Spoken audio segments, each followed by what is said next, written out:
కొంతమంది సన్నాసులు, కొంతమంది పనికి మాలిన ఎదవలు జగన్మోహన్ రెడ్డి గారిని వాడు వీడు అని సంబోధిస్తున్నారు.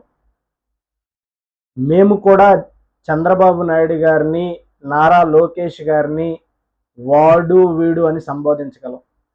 కానీ మా సంస్కృతి అది కాదు.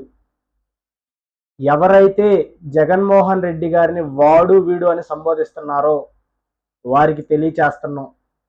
ఈరోజు మీరు అధికారంలో ఉన్నారు, ఏది పడితే అది మాట్లాడుతున్నారు. ఒళ్ళు దగ్గర పెట్టుకొని మాట్లాడండి. రేపు 2029లో వైఎస్ఆర్ కాంగ్రెస్ పార్టీ జగన్మోహన్ రెడ్డి గారు అధికారంలోకి రాబోతున్నారు. ఎవరైతే వాడు వీడు అని సంబోధించారో వారికి తెలియచేస్తున్నాం.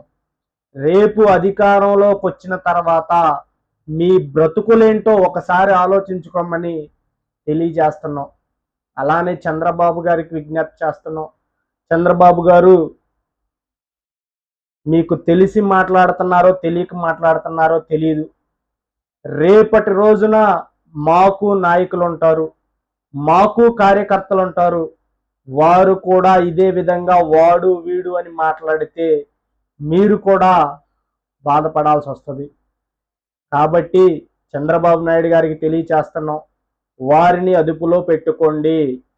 వారిని అదుపులో పెట్టుకోకపోతే రేపు మేము అధికారంలోకి వచ్చిన తర్వాత దాని పర్యవసానం ఎలా ఉంటుందో అని చెప్పి చూపిస్తామని చెప్పేసి మీకు తెలియచేస్తాం.